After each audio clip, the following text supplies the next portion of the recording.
আগুন ঝরা রোদ গরম থেকে বাঁচতে আশ্রয়ের খোঁজ, একটু পানি, একটু ছায়া, একটু জিরিয়ে নেওয়া। শীতল পরশ পেতে কেউ কেউ নগরীর এমন উদ্যান বা লেকের ধারে।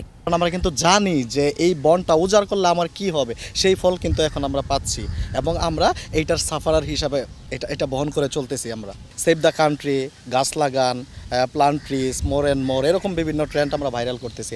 আসলে কি আদৌ আমরা গাছ লাগাচ্ছি? মিনিমাম লাখের উপর, কোটির উপরে পোস্ট কিন্তু অলরেডি হয়ে গেছে। তো 10টা গাছকে লাগানো হয়েছে আদৌ? এই সমাধানের জন্য আপনার উপর থেকে পানি স্প্রে করলেও হবে না, স্কুল কলেজ বন্ধ দিলেও হবে না, ইউনিভার্সিটি বন্ধ দিলেও হবে না। প্রচুর পরিমাণে গাছ লাগাতে হবে, নিজেদের জায়গা থেকে সচেতনতা বৃদ্ধি করতে হবে। ডেন্স পপুলেটেড একটা কান্ট্রি, তো আমাদের থাকার জন্য আমাদের জায়গা প্রয়োজন আছে। তবে এক্ষেত্রে আমাদের গাছপালা আসলে বাসা তৈরিটাই আসলে মেইন প্রবলেম না, আমাদের আসলে যে একটা মেথড ফলো করে আমাদের এই কাজগুলো করতে হবে। প্রয়োজনের তুলনায় পর্যাপ্ত গাছ ও জলাশয় না থাকায় নগরীর মানুষের কষ্ট এত বেড়েছে। গবেষকরা বলছেন, বনায়নে অবহেলা করে অপরিকল্পিত নগরায়নের ঝোঁকাটা বড় ভুল ছিল। এরকম মাঝে মধ্যে কোনো কারণে কোনো জায়গার, কোনো দেশের, কোনো অঞ্চলের তাপমাত্রা যে বেড়ে যাবে, এটা আনইউজুয়াল না, এটা part of the natural process. কারণ একটা জায়গার তাপমাত্রা বাড়া কমা অনেক কিছু নির্ভর করে কী পরিমাণে সৌরশক্তি এখানে আছে। সৌরশক্তি আসার সময়ে সে মেঘ পাড়ি দিয়ে, নানান রকমের পাড়ি দিয়ে যে শক্তিটা এখানে আসে, তার এই ওয়েটা কেমন, সে আসার পথটা, এবং এখান থেকে আবার বিকিরণ হয়ে চলে যায়, যাওয়াটা কেমন, এর মাঝখানের প্রক্রিয়াটা হলো সায়েন্টিফিক প্রক্রিয়া, তাই না? এখন ন্যাচারাল প্রক্রিয়াতে সোলার ইনসোলেশন, সৌরশক্তি আসবে, চলে যাবে, রেডিয়েট হবে, সেখান থেকে হিট জেনারেটও হবে, কখনো স্বাভাবিক থাকবে, কখনো অস্বাভাবিক হবে। বা এটা হলো পৃথিবীর সাথে সূর্যের একটা সম্পর্ক। এই সম্পর্কটা ন্যাচারাল ওয়েতে থাকা আর সেখানে মানুষের হাত দিয়ে ফেলা, দুই ধরনের। ন্যাচারাল ওয়েতে থাকলে সেটা শীতকালে শীত পড়বে, গ্রীষ্মকালে গ্রীষ্ম পড়বে, এটা খুবই স্বাভাবিক। কিন্তু এটা আমাদের হিউম্যান ইন্টারভেনশন, মানুষের কর্মকাণ্ডের ফলে এই ন্যাচারাল প্রসেসটা এখন আর স্বাভাবিকভাবে কাজ করছে না। এখানে এখন তার বিহেভটা চেঞ্জ হয়ে যাচ্ছে। এখন এই বিহেভটা চেঞ্জ হওয়ার জন্য একটা বড় গ্রুপ অফ স্কুল, একটা বড় ধরনের বিজ্ঞানীরা বা তারা মতামত দিচ্ছে যে একটা বিশ্বব্যাপী একটা পরিবর্তন হচ্ছে, গ্লোবাল চেঞ্জ বা গ্লোবাল ওয়ার্মিং বা যে গ্রিন হাউস এফেক্ট, এটা একটা কথা বলে। এবং সেটাকেও বলা হয় মানুষের কারণেই সেটা হচ্ছে, মানুষই সেটাকে অ্যাক্সিলারেট করেছে। এটা সত্য, এর পিছনে বিজ্ঞানভিত্তিক তথ্যও আছে, আবার কোথাও কোথাও এই সত্যের পিছনে চ্যালেঞ্জও আছে। সব ক্ষেত্রে যে একেবারে হুবহু তাই নয়, বাট এটা একটা বড় কারণ যে বিশ্বব্যাপী একটা বড় ধরনের পরিবর্তন চলছে, যার একটা গ্লোবাল অ্যাটমসফেরিক সিস্টেমে এবং গ্লোবাল ক্লাইমেটিক ফেনোমেনাতে ইম্প্যাক্ট আছে। কিন্তু এছাড়া কিন্তু আমাদের রিজনাল, আঞ্চলিক পর্যায়ে, লোকাল, স্থানীয় পর্যায়ে, এমনকি পার্সোনাল পর্যায়ে অনেক কিছু মানে ডিসফাংশনাল আছে, সিস্টেম কাজ করছে না। এই মুহূর্তে আপনি আমার যে রুমটিতে বসে আছেন, এই রুমটি ঠান্ডা, কারণ এখানে 2টা এয়ার কন্ডিশন চলছে। এরকম এয়ার কন্ডিশন প্রতি রুমে, প্রতি জায়গায়, প্রত্যেকখানেই চলছে। সো এই রুমটাকে ঠান্ডা রাখার জন্য অনেক তাপকে কিন্তু বাইরে ছেড়ে দিতে হচ্ছে। সুতরাং এই রুমটার বাইরে কিন্তু আমার সিস্টেম বাইরে অনেক তাপ ছেড়ে দিচ্ছে। স্বাভাবিক কারণেই কিন্তু আমার এই তাপটা তার একটা হিট আইল্যান্ডের মতো জায়গা তৈরি করেছে। তাহলে একদিকে সূর্যের থেকে তাপ আসছে, সেই তাপকে অ্যাবজর্ব করার জন্য বা সেই তাপকে কমিয়ে রাখার জন্য আমার সবুজায়ন দরকার। সবুজ নাই, সমুদ্রের জায়গায় আছে এখন তামা, মাটি, বালু, সেগুলো তো আপনাকে সাময়িকভাবে উত্তপ্ত হয়ে আপনাকে ডিসকমফোর্ট করবেই। তাহলে এইটা যতটা না আংশিক, যতটা না প্রাকৃতিক ফেনোমেনা, তার সাথে হয়ে গেছে আমাদের আনপ্ল্যান্ড ব্যক্তিগত অপরিকল্পিত লাইফস্টাইল থেকে শুরু করে আঞ্চলিক, রাষ্ট্রীয়, আন্তর্জাতিক সহ পুরো পৃথিবীর মানুষই এখন আর এই এনভায়রনমেন্ট ফ্রেন্ডলি চলছে না বলে আজকে আমরা শীতকালে অত্যাধিক শীতের মুখোমুখি হচ্ছি, গ্রীষ্মকালে অত্যাধিক গরমের মুখোমুখি হচ্ছে। এটা হলো এখন আমাদের বাস্তবতা। এবং এইগুলো কোথাও কোথাও পকেট তৈরি করে ফেলছে। সেই পকেটগুলো অন অ্যান এভারেজ বেশি হচ্ছে শহরাঞ্চলগুলোতে, কারণ গ্রাম অঞ্চলগুলোতে, সবুজ অঞ্চলগুলোতে কিছুটা হলেও কিন্তু ওই ন্যাচারাল প্রক্রিয়াটা কাজ করছে। কিন্তু যে জায়গায় ব্যারেন ল্যান্ড বা উন্মুক্ত জায়গা, যেখানে তামার আমরা যেটা বলি গ্রে বা লোহা, লক্কর, তামা, ইট, চুন, পাথর, এই সমস্ত জায়গাগুলোতে হিট দ্রুত বেড়ে যাচ্ছে। ফলে একদিকে যেমন আমরা সবুজকে ধ্বংস করে ফেলছি, ঠিক একইভাবে আমরা শীতকে এবং উষ্ণতাকে আহ্বান করছি। বায়ুমণ্ডলীয় দূষণ অধ্যয়ন কেন্দ্র ক্যাপসের এক গবেষণা 2017 এবং 2024 সালে ঢাকার 2 সিটির বিভিন্ন জোনের তাপমাত্রা তুলনা করেছে। এর মধ্যে বনায়ন ও জলাধার ছাড়া ইট পাথর পাকা রাস্তাবহুল এলাকাগুলোতে এই 7টি বছরের পুরো সময়টিতেই তাপমাত্রা বেশি ছিল। যেমন রাজধানীতে এখন সবচেয়ে বেশি তাপমাত্রা মহাখালী, তেজগাঁও, গুলিস্তান, মতিঝিল এলাকায়।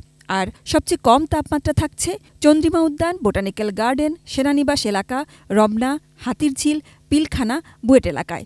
বলাই বাহুল্য, এই জায়গাগুলো বেশ খোলামেলা, জলাধার আছে, গাছপালা আছে।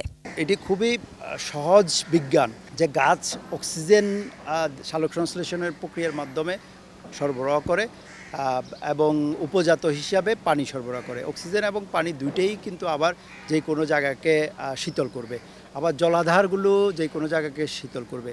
এই সাধারণ মেকানিজমে আমাদের ঢাকা শহরটা এতদিন ধরে তুলনামূলকভাবে নাতিশীতোষ্ণ একটি এনভায়রনমেন্ট ছিল, সো অন সারা বাংলাদেশ।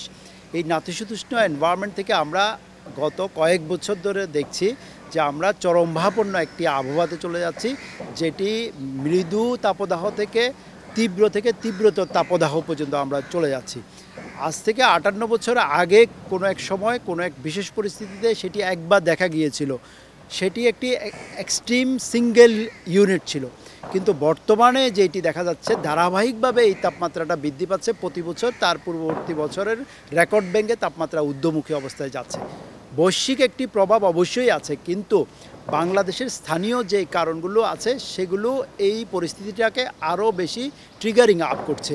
আমরা আমাদের যেই নগরায়ন বা শিল্পায়ন করছি সেখানে আমরা প্রকৃতিকে ধ্বংস করে এগিয়ে যাচ্ছি, আবার আমাদের যে জলাধার এবং সবুজ রয়েছে সেখানে আমরা 1/3 ডিমান্ড ফুলফিল করতে পারছি না। আবার আমরা নির্মাণ সামগ্রী হিসেবে কাঁচ এবং পরিবেশ বিধ্বংসী বিভিন্ন উপকরণ ব্যবহার করছি। সবগুলো মিলে ঢাকার বর্তমান যে তাপমাত্রা সেটি ঠিক আজ থেকে 7 বছর আগে 2017 সালে আমরা যেটি লক্ষ্য করেছি, 2024 সালে এসে একই জায়গায় একই সময়ে প্রায় 4 থেকে 5 ডিগ্রি সেন্টিগ্রেড বৃদ্ধি পেয়েছে। এই যে তাপমাত্রা বৃদ্ধির প্রবণতাটি সেটি অল্প ব্যবধানের জায়গাতেও লক্ষ্য করা যাচ্ছে।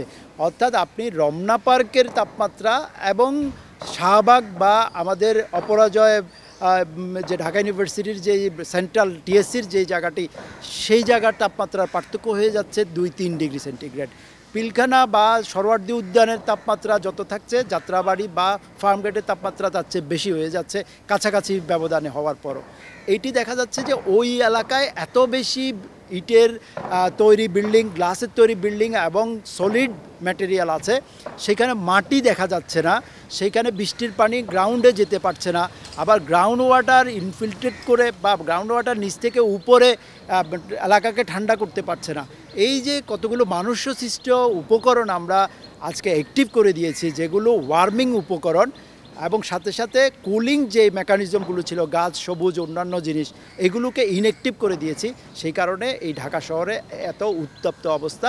সাথে সাথে প্রাকৃতিক কিছু বিষয় তো আছে, এল নিনোর প্রভাবে অধিক জলীয় বাষ্পপূর্ণ বাতাস আমাদের এখানে আছে।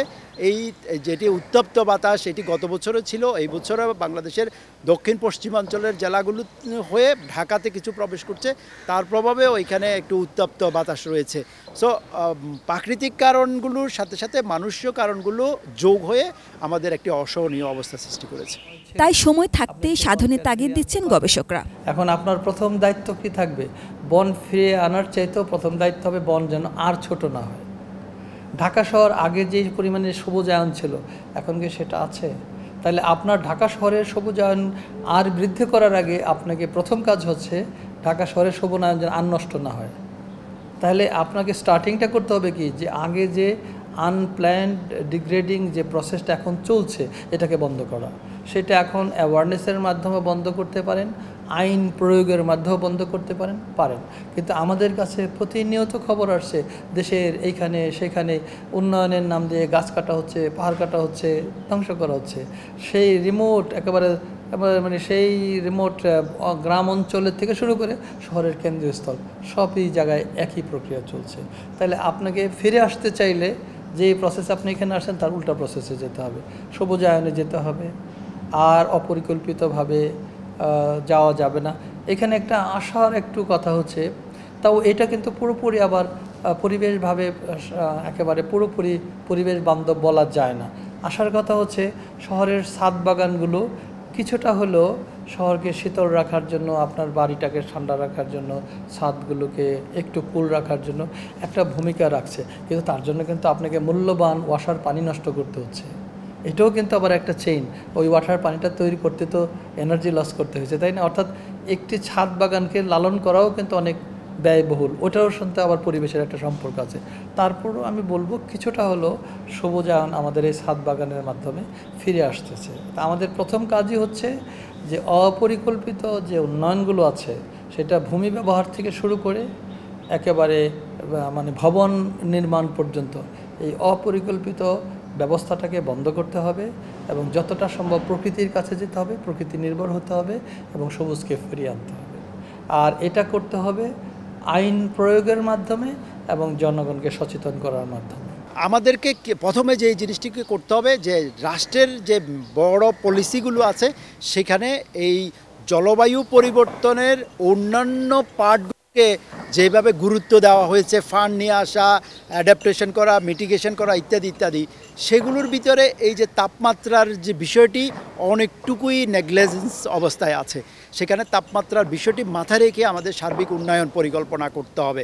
আর সেই বিষয়টি হলো জলাধারকে সংরক্ষণ করা, প্রকৃতিকে সংরক্ষণ করা, নির্মাণ সামগ্রী বা নগরায়ন বা শিল্পায়নের সময় পরিবেশকে আগে গুরুত্ব দিয়ে এই কাজগুলো করা। সার্বিক ডেভেলপমেন্ট ন্যারেটিভসটা আমাদেরকে পরিবেশের চশমা পরে দেখতে হবে। আমরা এখন উন্নয়নের চশমা পরে পরিবেশকে দেখছি, যেটি সাস্টেনেবল ডেভেলপমেন্টের বিপরীত অবস্থা। সবাই বলছেন বনায়ন জরুরি, তারও আগে জরুরি এখনও যতটুকু বন ও জলাধার আছে সেগুলোর রক্ষণাবেক্ষণ। সুজলা সুফলা শস্য শ্যামলায় বাংলাদেশ নিয়ে কত গান, কত ছন্দ, কত কবিতা, সে সবই যেন আজ উপহাস হয়ে দাঁড়িয়েছে মরুর উষ্ণতার এই বাংলাদেশে। এই বাংলাদেশ, এই মানুষজন এই উষ্ণতা আগে দেখেনি। সব কিছুর জন্য আমরাই দায়ী, সেটি স্বীকারও করছি, সেটি জানিও। কিন্তু ফিরে যাওয়ার পথ এখনও বাকি আছে, এখনও সুযোগ আছে। সবুজায়ন, বনায়ন, জলাধারের যত্ন আমাদেরকে আবারও বাঁচাতে পারে, আবারও সেই আদিতে ফিরিয়ে নিতে পারে যেই বাংলাদেশ ছিল সবুজ, প্রশান্তির এবং স্বস্তির। Sajida Sweety, ATN news, Dhaka.